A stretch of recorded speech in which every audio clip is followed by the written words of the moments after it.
ikibazo kidukoranije hano uno munsi kirahambaye cyane, nta woheza ngo yice amatwi canke yigire sindabibazwa, kanatsinda twese turazi ko amagara ari amazi aseseka ntibayore.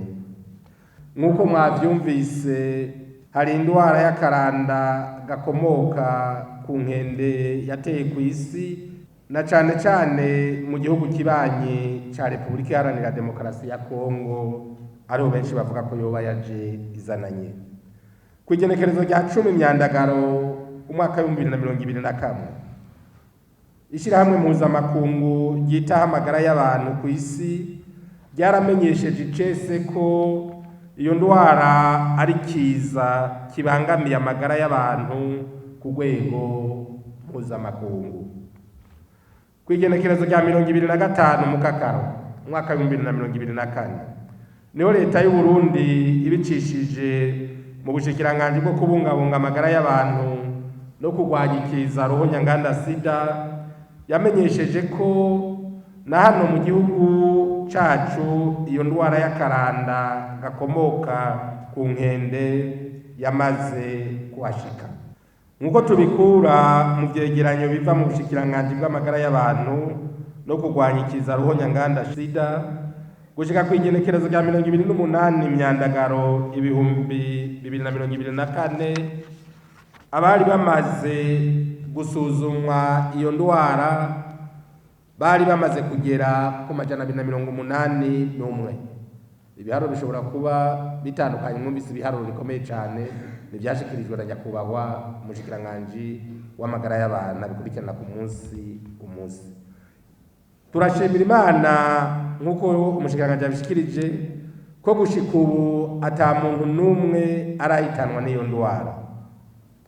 Tukaba dushimira cyane abakozi bo mu gisata c'amagara y'abantu no kurwanya ikiza ruhonyanganda sida ko bariko barakorana ubwira n'ubukerebutsi mu bijanye no kwitaho no gukurikirana abamaze kwandura iyo ndwara y'akaranda k'inkende.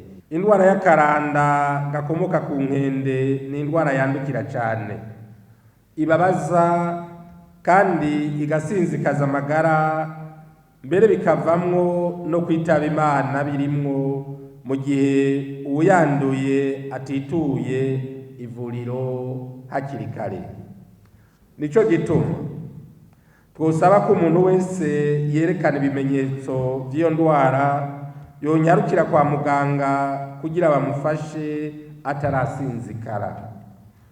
Abandi nabo tutarafatwa n'ico kiza n'abivuje bagakira, bakurikize impanuro abajejwe igisata c'amagara y'abantu badahengeshanya kudushikiriza kugira ngo turinde amagara yacu, imiryango yacu n'inshuti zacu, eka mbere n'abagenzi bacu. Nankeka rero ko iyo ndwara dushobora kuyikingira, mbere tukayituza burundu mu gihugu cacu, mu gihe twoba dushize ingufu hamwe, umwe wese mu vyajejwe, tugakora ibikenewe mu bijanye no kuyikingira. Kuri uno munsi uri hejuru, twakoraniye hano nk'indongozi mu bisata bitandukanye by'ubuzima bw'igihugu kugira ngo tumenye uko ibintu vyifashe ku bijanye n'ico kiza, maze twikangure twongereze inguvu, ntituhave dusinzira kandi iyo ndwara yoyo ibandanya irandagata mu gihugu cacu. Aha tukaba two kwibukanya ko iyo umuntu agwaye atakaza byinshi mu bijanye n'amagara n'ubutunzi, eka mbere n'igihugu kirahahombera. Nk'uko twamaze kubivuga, hariho naho iyo ndwara yica. Nkaba ndabateye akamo, muze rero banyakubahwa ndongozi mwese tugire urunani, tuje ku kivi, tuzitire tutaronegwa.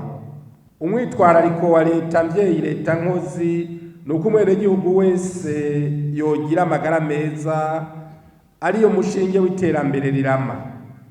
Mbere na yambona kazoza y'Uburundi bwifashe mu 2040 kandi buteye imbere mu 2060 ishingiye ko abarundi bose bo mutahe w'iterambere ry'igihugu bagira amagara meza.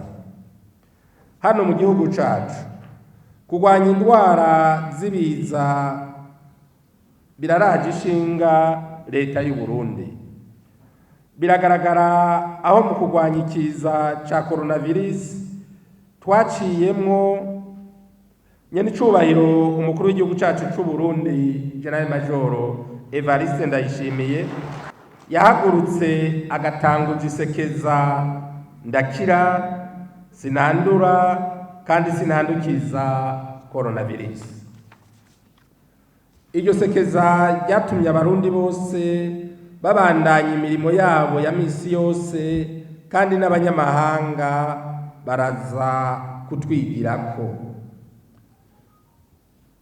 Ko Sebarundi yamaze kutwereka akarorero mu kurwanya ikiza ca coronavirus, tukabona ko vyose vyashobotse kubera abarongoye abandi mu bisata bitandukanye bitabiriye akamo kandi n'icubahiro umukuru w'igihugu cacu bagahimiriza abo barongoye mu gukurikiza impanuro yari yabahaye.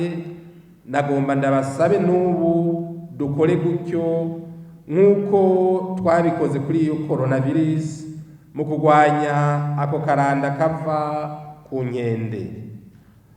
Dufashe rero kano kanya kugira ngo dushimire indongozi mwese muri ngaha nk'uko twabikoze mu kurwanya ikiza ca coronavirus, dushiremo inguvu mu guhimiriza abenegihugu bose kugira inyifato ibereye mu kwikingira indwara y'ikiza c'akaranda gakomoka ku nkende.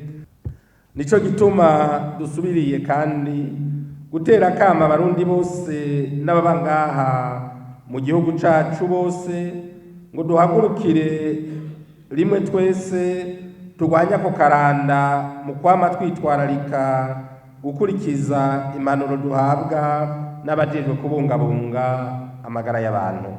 Twashaka gushimira ubushikiranganji bwo kubungabunga amagara y'abantu no kurwanya ikiza ruhonyanganda sida hamwe n'abandi bose bariko baritanga mu guhangana n'aka karanda gakomoka ku nkende, ku mwitwarariko n'ubwira bariko barabikorana. Iki kiza duhagurukiye rimwe twese tugashiramwo inguvu nk'izo twasize muri coronavirus. Iki kiza nta ni iragamo cyo tugirana kubera yuko iki kiza kiroroshe kurwanya cyane. Kiroroshe cyane mu gihe twese twobishiramwo inguvu. Nivyo kiriko kirarandagata mugabo ikiza coroshe kurwanya cyane mu gihe impanuro duhabwa twozikurikiza, umwe wese mu ahajejwe agakaburira bene gihugu bose kwama bikingira iki kiza. Iki kiza naho cateye aho dusanzwe dukorera nta bantu benshi turabona abantu b'iki kiza. Nico gituma cari coroshe kurwanya. Ariko corona twarabona twese naho dukorera ujya yagiye yavuyemwo yagiye muri karantene. Iki kiza rero nico gituma twese dukwiye gushira ingufu hamwe kugira tukigwanye, dukingire abadusize muri ibi bibanza twicayemwo. Nitubonekirwe nituriko turashikirwa twibaze ngo kiraba abadusize muri ibi bibanza, tumenye yuko abo badusize muri ibi bibanza badafise amagara meza, natwebwe nta magara meza tuzoba dufise. Badusize imbere ngo tubabonere, dutegerezwa kubabonera kugira vy'ukuri ya magara meza yabo abandanye ahagarariwe.